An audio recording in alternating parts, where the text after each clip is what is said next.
강신주의 감정수업. 당황,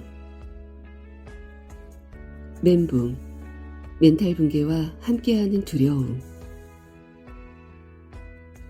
채털리 부인의 연인 D.H. 로렌스.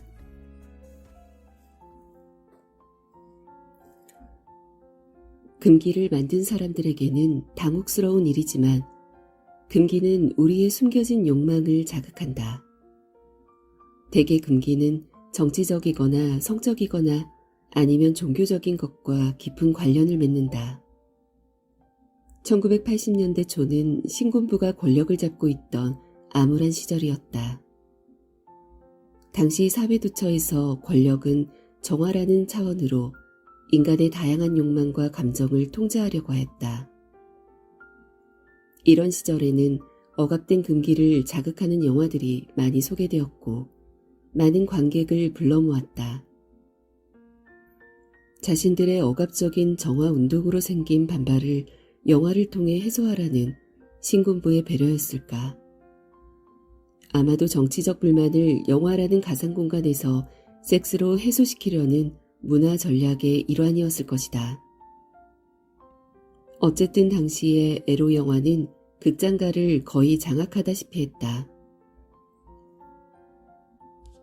당시 에로 영화 붐을 상징했던 대표적인 작품들 가운데 하나가 바로 실비아 크리스텔이라는 여배우가 주연으로 나왔던 채털리 부인의 사랑이다.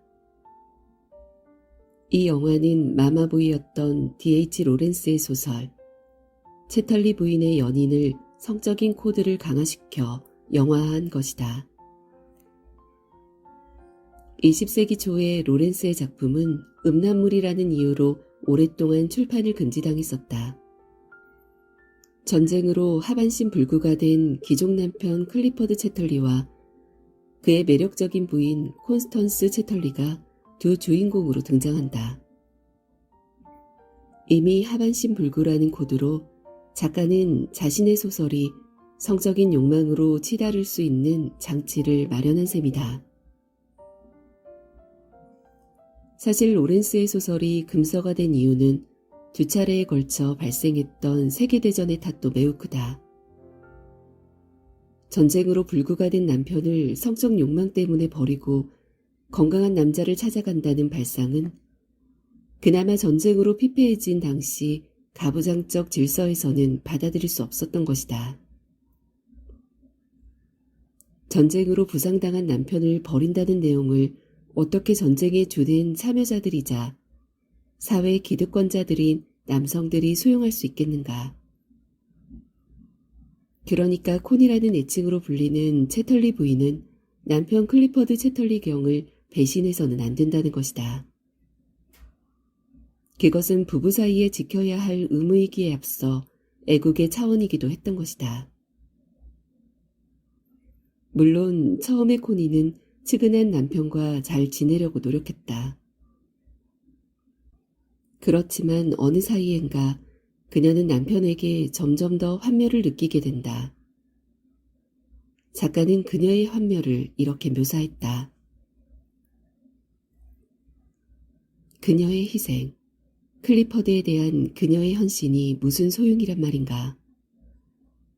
그녀는 결국 무얼 위해 그렇게 애써 봉사하고 있는 것인가.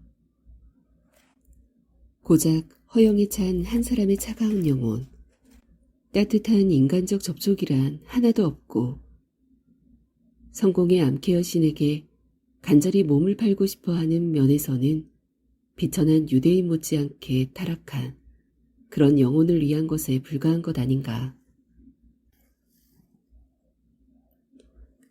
이렇게 환멸이 깊어갈수록 콘이는 진정한 사랑, 정신적으로나 육체적으로도 통일되어 있는 사랑을 꿈꾸게 된다. 무의식적이나마 그녀는 남편 클리퍼드의 비틀어짐이 결국은 그의 성불구에서 비롯된다는 것을 간파했던 것이다. 바로 이럴 때 자신의 집에 고용된 사냥터지기 멜러즈가 코니의 눈에 포착되고 코니는 적극적으로 멜러즈에게 접근한다. 처음에는 남편에 대한 환멸을 잊기 위해서였지만 어느 사이엔가 코니는 멜러즈라는 인물을 조금씩 사랑하게 된다. 당황스러운 쪽은 비극적인 부부 틈바구니에 끼어버린 멜러즈라는 인물이다. 자신이 원하지도 않았음에도 귀족 주인과 그 만화님이라는 거대한 고래 싸움에 끼게 된 불쌍한 새우 신세가 되었으니까.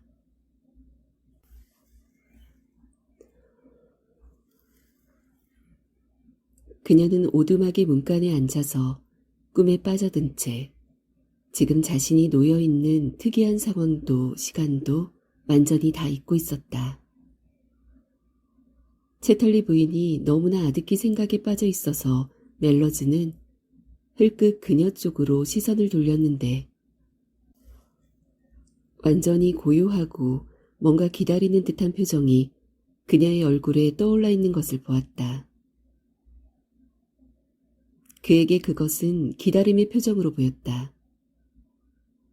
그러자 갑자기 그의 허리께 등뼈의 저 밑부리에서 엷은 불꽃이 살짝 피어오르면서 혓바닥을 날름거렸다. 그의 영혼은 신음소리를 내었다. 다시금 인간과 가깝게 접촉하는 것은 그에게 있어 거의 죽음이나 마찬가지로 끔찍하게 두렵고 싫은 일이었다. 그는 무엇보다도 어서 그녀가 자리를 떠나주었으면, 그래서 자기를 혼자 내버려 두었으면 하고 바랐다. 그녀가 지닌 의지, 여성적 의지, 그리고 현대 여성으로서의 고집스러움이 두려웠다.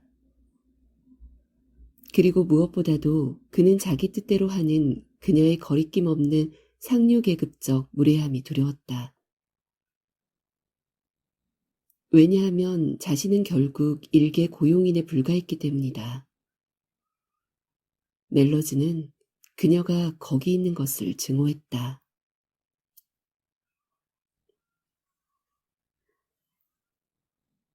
멜러즈가 그렇다고 해서 코니에게 매력을 느끼지 않았던 것은 아니다. 그의 허리께 등뼈의 저 밑부리에서 엷은 불꽃이 살짝 피어오르면서 혓바닥을 날름거렸기 때문이다. 사실 그가 사냥터지기로 고독하게 살기로 결정했던 이유는 이미 다른 여자에게 심하게 상처를 받은 적이 있었기 때문이다. 그런데 다시 사랑에 대한 열망이 저 밑 성기를 요동치도록 만들고 있다. 더군다나 코니는 자기 주인의 부인 아닌가. 주인이 알면 자신이 자처한 고독한 삶은 여지없이 파괴될 것이다. 물론 그렇다고 해서 코니의 은밀한 유혹을 거부할 수도 없다. 코니도 충분히 멜로즈의 삶을 흔들 수 있기 때문이다. 아무리 여자라고 해도 코니는 안주인 아닌가. 그러나 뭐니 해도 가장 당혹스러운 것은 여자를 거들떠보지도 않겠다는 다짐이 자신을 조롱이라도 하듯 무너지고 있다는 자각이겠다. 코니를 끌어안을 것인가, 코니를 거부할 것인가, 도대체 어찌해야 하는가. 불쌍한 멜러즈로서는 멘붕 상태에 빠질 수밖에 없는 일이다. 로렌스의 소설을 읽고 멜러즈의 감정 상태를 알았다면 스피노자는 당황의 감정이 멜러즈의 온몸을 감싸고 있다고 이야기했을 것이다. 당황이라는 감정은 인간을 무감각하게 만들거나 동요하게 만들어 악을 피할 수 없도록 만드는 두려움이라고 정의된다. 스피노자 에티카에서 당황의 감정을 정의하면서 스피노자는 이 감정을 더 구체적으로 설명한다. 무감각하게 된다는 것은 악을 피하려는 그의 욕망이 경이로움에 의해 제약된다는 것을 의미하고, 동요하게 된다는 것은 악을 피하려는 욕망이 다른 악을 고려하는 소심함에 의해 제약된다는 것을 의미한다라고 말이다. 정말 예상치도 못한 사태에 당황하고 있는 멜로즈의 마음 상태를 정확히 포착하는 설명 아닌가. 여자를 피하겠다는 욕망도 새롭게 꿈틀대는 욕망에 대한 놀라움으로 제약되니 멜로즈는 무감각해지게 된 것이다. 동시에 여자를 피하겠다는 욕망은 여자를 피했을 때 발생하는 악을 고려할 수밖에 없으니 멜로즈는 동요하게 된 것이다. 한마디로 당황은 이러지도 저러지도 못하는 정신 상태, 요즘 말로 멘붕 상태의 감정의 다름 아니다. 그렇지만 당황은 단순히 멘붕 상태에만 그치는 것이 아니라 자신과 상대방, 그리고 미래에 대한 극심한 두려움을 수반하는 감정이다. 채털리 부인의 연인은 멜로즈가 느끼는 이런 당황이 전체 등장인물들을 물들이면서 전개되는 소설이다. 멜로즈와의 사랑이 깊어질수록 코니도 멜로즈가 느끼던 당황의 감정을 겪게 된다. 불구가 된 남편이라도 남편은 남편 아닌가. 이제 어쩔 것인가.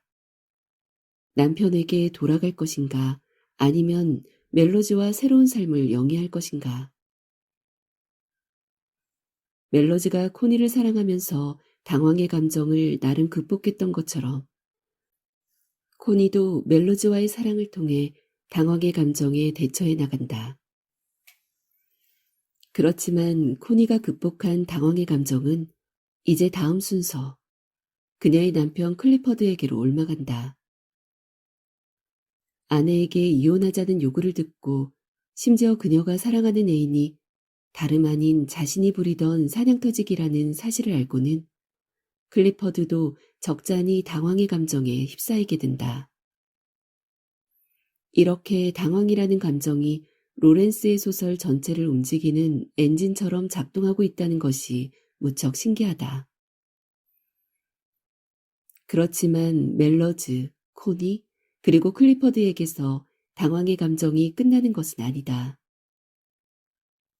최종적으로 그들이 느꼈던 당황은 독자에게도 고스란히 남겨질 것이다.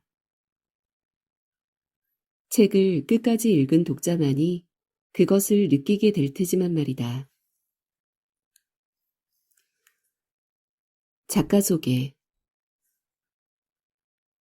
데이비드 로렌스. 교사를 지냈던 어머니는 주정뱅이 광부 남편과의 불화로 인해 아들을 향해 남다른 애정을 쏟게 되었는데 아들과 연인에는 그런 어머니의 집착으로 인해 연애가 꼬이곤 했던 작가의 경험이 잘 나타나 있다. 어머니가 죽은 후에 로렌스는 노팅엄 대학교 시절 은사의 아내인 프라다와 이탈리아로 사랑의 도피를 떠난다. 1차 세계대전 전후로는 아내가 독일인이라는 이유로 박해를 받고 또 작품이 외설적이라는 비난을 받아 영국에 정착할 수 없었다. 채털리 부인의 연인은 피렌체에서 처음 출간되어 센세이션을 일으켰으나 출판 금지를 당해 해적판만 비싼 값에 유통되었다. 이 소설의 무삭제판이 처음 출간된 것은 미국 그로브 출판사가 법정 투쟁 끝에 합법적으로 출간한 1959년에 이르러서였다. 채털리 부인의 연인은 오랫동안 포르노라는 꼬리표를 달고 출간되었으나 돈을 숭배하는 현대사회에 대한 작가의 신랄한 문명 비판을 담고 있다. 문명사회는 제정신이 아니었다. 돈과 소위 사랑이라는 것에 사회는 아주 광적으로 집착하고 있었다. 그 중에서도 돈이 단연 우세한 광증이었다. 개인들은 각기 따로따로 미친 가운데 이 두 가지 방식, 즉 돈과 사랑으로 스스로를 주장하며 내세우고 있었다. 또한 작가는 명예만 탐하는 남편에 대해 구토를 느끼는 코니를 통해 공허한 관념주의를 비판한다. 그녀는 모든 것을 비유나 말로 바꿔버리는 그에게 화가 났다. 제비꽃은 준호의 눈꺼풀이니 아내몬에는 능욕당하지 않은 신분이 하는 시기였다. 항상 그녀와 살아있는 삶 사이에 끼어드는 그런 말과 표현을 그녀는 얼마나 혐오하는지. 능욕을 범하는 것이 있다면 그건 바로 말과 표현이었다. 즉 살아있는 세상 만물로부터 생명의 수액을 모두 빨아없애는 그 판에 박힌 말과 표현 구절들이었다. 철학자의 어드바이스. 단순히 후배나 선배라고 생각했는데 그에게 키스하고 싶은 욕망이 머리를 들 때가 있다. 혹은 사랑하는 사람이어서 결혼했지만 허니문에서 그와 섹스하는 것이 너무나 힘들고 끔찍하게 느껴질 때가 있다. 또한 클럽에서 춤추는 사람들을 폄하했던 내가 부득이하게 클럽에 들어갔는데 음악과 조명에 몸을 맡기는 낯선 자신을 발견할 때도 있다. 이처럼 전혀 예상치 않았던 욕망을 내 자신에게서 발견하게 될 때 우리는 당황하게 된다. 한마디로 나도 내가 누구인지 모르겠다는 느낌, 혹은 나 자신을 믿지 못할 것 같다는 느낌이 바로 당황이라는 감정의 정체다. 그러니까 당황의 감정은 라캉의 표현을 빌리자면 이런 사람일 거야 라고 생각했던 나와 실제로 살아서 욕망하는 나 사이의 간극을 확인할 때 발생한다. 어쩌면 당황의 감정에 빠진 사람은 행운아라고 할 수 있다. 당황의 감정을 통해 우리는 진정한 자신 혹은 자기의 맨 얼굴을 찾을 수 있을 테니 말이다. 그러니까 가면의 욕망과 맨 얼굴의 욕망이 우리 내면에서 격렬하게 충돌한다면 당황의 감정에 사로잡힌 것이다. 그러니 당황에 빠질 때 걱정할 건 없다. 무조건 맨 얼굴의 욕망, 즉 내가 이런 사람이었나 하고 경이롭게 생각하는 욕망이 이길 수밖에 없기 때문이다. 물론 아주 여린 사람들은 맨 얼굴의 욕망을 거부할 수도 있다. 키스하고 싶은 욕망을 누르기 위해 후배나 선배에게 오히려 쌀쌀맞게 굴거나 그들을 보지 않으려고 할 수도 있다. 남편과의 섹스를 꺼리는 마음을 달래기 위해 술을 마신 채로 그의 섹스에 응할 수도 있다. 아니면 춤을 추려는 욕망을 부정하기 위해 뒤풀이 장소에는 가급적 가지 않거나 친구들과의 늦은 만남을 피할 수도 있다. 할 수 있을 때까지 자신에게 저항해보라.